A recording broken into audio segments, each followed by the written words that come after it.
Today, we make jerky, but not just any jerky. We're gonna use a beef tenderloin. So welcome back to Buckeye Barbecue, and let's get started. So the first thing we're gonna do is slice our beef tenderloin. I've got the slicer set on maybe a little less than 1/4 of an inch, something like that. My hand's gonna have to be in the way here a little bit because of the way the safety works on this. But I'm gonna do a slice or two and then we'll look at them.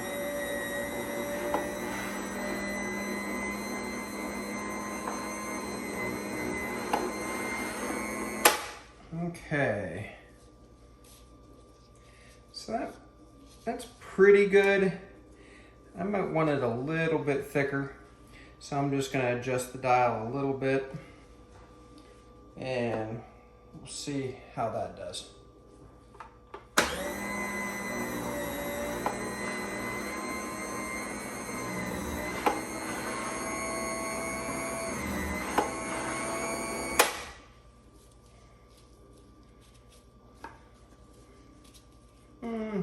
I might have actually gone a little too thick there. They'll probably be okay, but I am going to dial this back again just a little bit.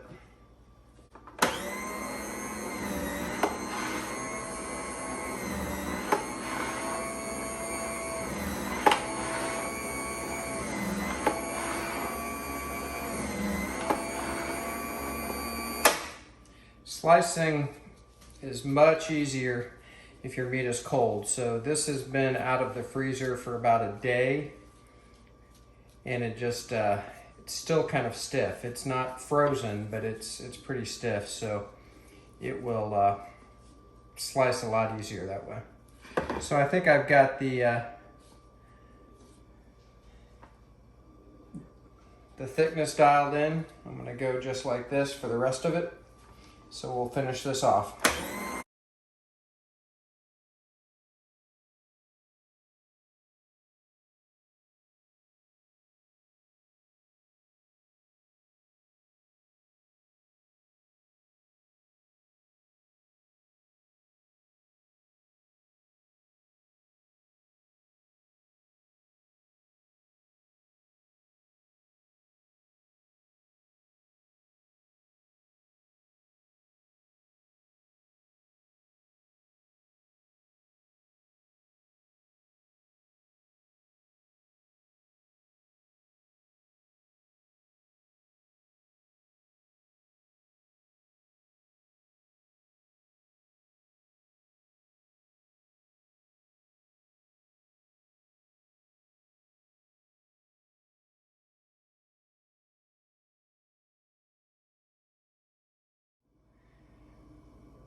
So we're using a product from PS Seasonings. I'm actually doing a maple jalapeno flavored jerky today. There's enough seasoning and cure in this box to do 15 pounds worth of meat.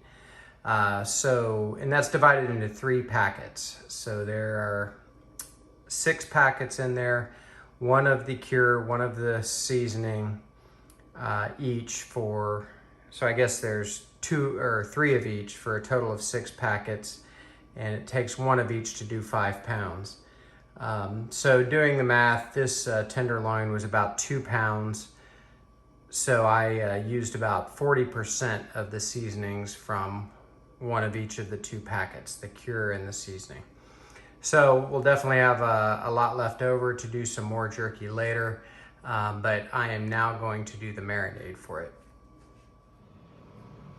Okay, so I'm gonna mix up my seasonings. I've got just under half a cup of water here, just following the directions on the box. And my cure and the seasoning really does not take a lot of water. And I'm just gonna use a fork to mix this pretty thoroughly.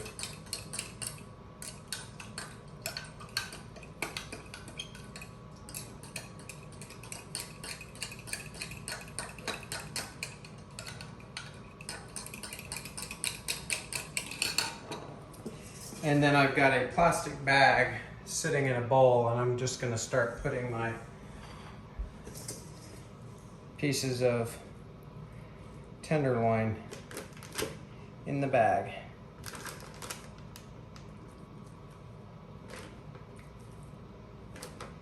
I have some small little scraps from the slicing, and I'm gonna throw those in too. I'll find a place for them on the rack. They'll get done a lot quicker. It'll be a pitmaster's reward.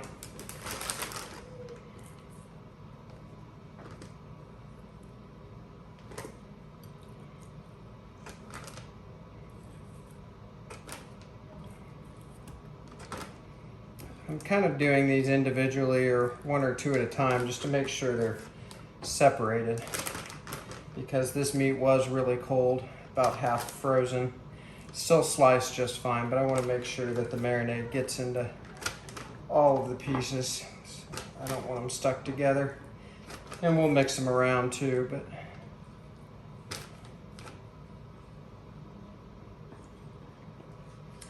okay.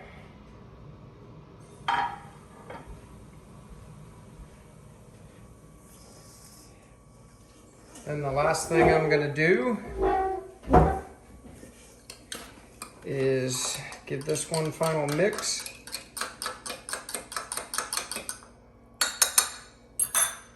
And then pour the marinade in the bag. That already smells pretty good, so I'm gonna get the air all out of the Ziploc bag and then tighten it up really well.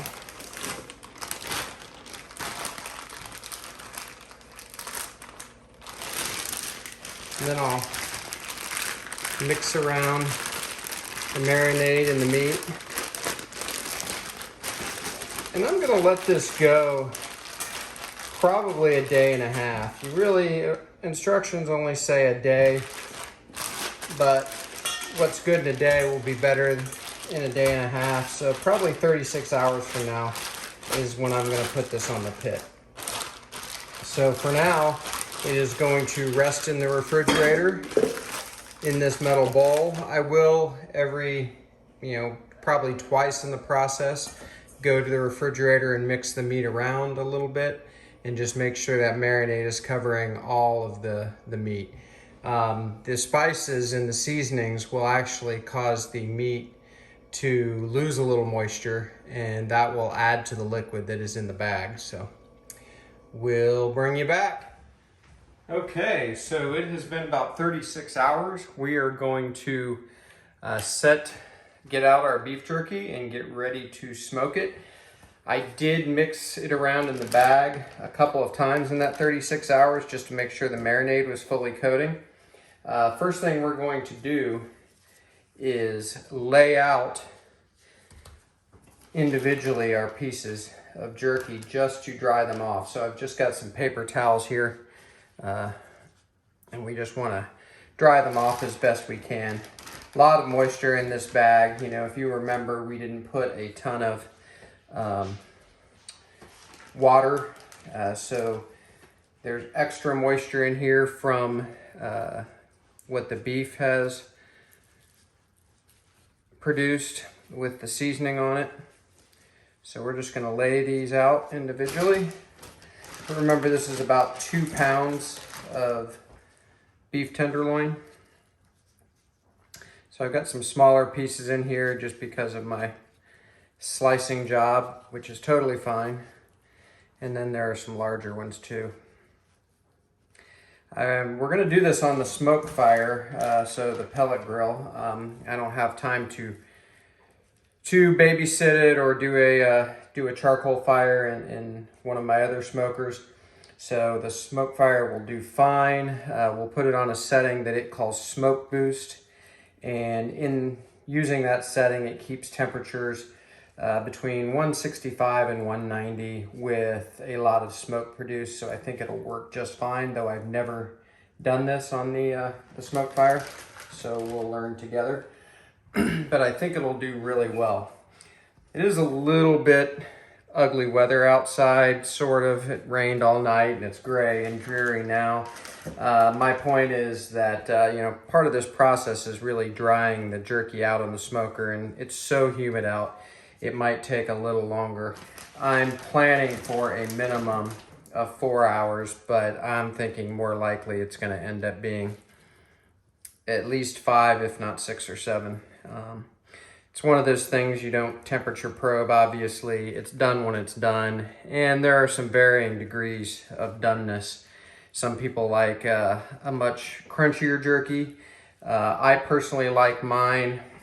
The way I judge when it's done is if it cracks when you bend it but doesn't break, that's sort of where I like it.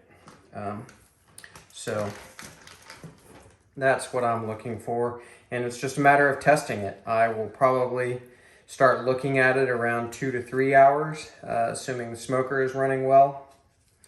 And we'll pull it off when it's done. I am going to do this on racks so I can easily put them on and take them off. So that's the next thing we're going to do. So this is pretty much it. These small pieces I'll look to get done earlier, and we'll be able to try it out and see how it is. So I'm going to grab another line of paper towels just to dry the tops off of these, and then we'll get them on the racks. I've got 3 racks. I'm sort of hoping all I need is 2, but we'll see.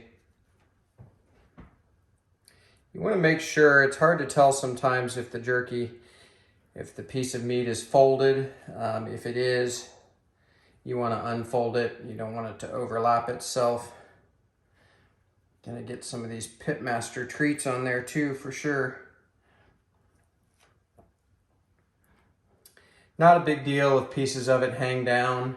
If I was doing this on one of my barrel smokers, I would probably put it through a skewer and lay it across my rib hanging rack and let it hang anyway. So it's totally fine if it's hanging down.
All right, I've got 2 of the racks on. I'm going to put the 3rd one on now.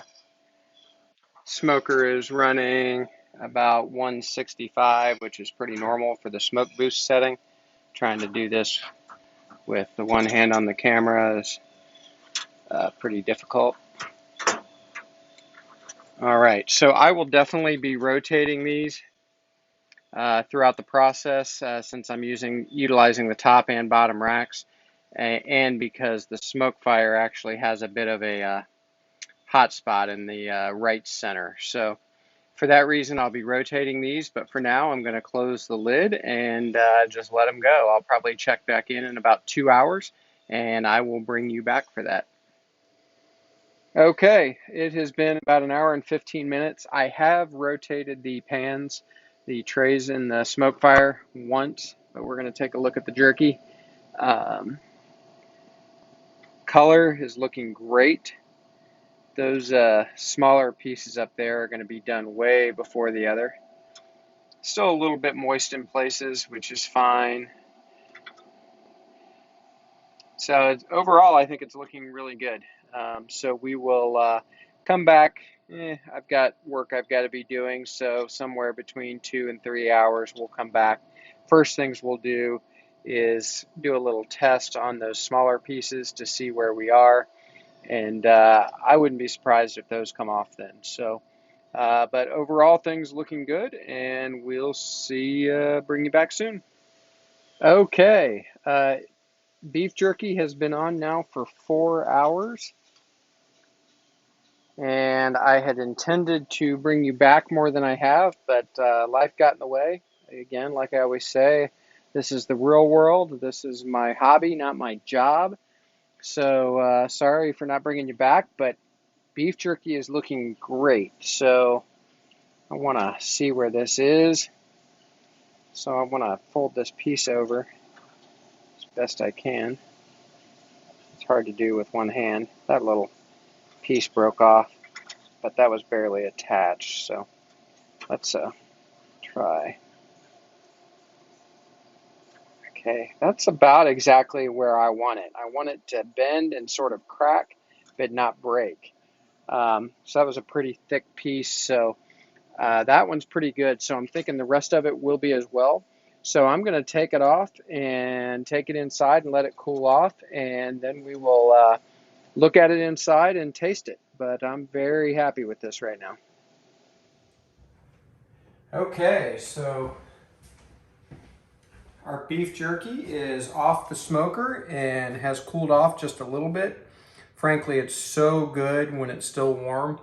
I thought I would come back after just a very few minutes of it being inside. It looks great. The texture is really good.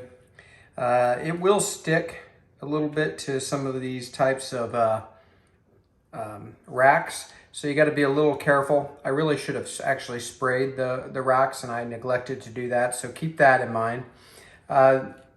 Also keep in mind that you can do this on any type of cooker, including your oven. The key is you just want to keep your temperatures low. So 160 to 180 to 190 is best for sure. You just want it to slowly cook and slowly dry out. Make sure your meat does not have a lot of fat in it because that will cause it to go rancid and it won't last nearly as long. So I will keep this in a Ziploc bag.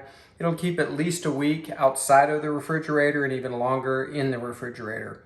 But it will be better than any beef jerky that you can buy and a lot less expensive. In this particular case, we do have that beef tenderloin. Again, not usually what you want to use for beef jerky, but it works great. The intermuscular fat is low, so that makes it a good choice. But you could use almost any cut of meat, a London broil, anything that you can trim up, take off of any fat caps, and ensure that there's not a lot of fat internal to the meat. So with that, I think I'm just going to try it.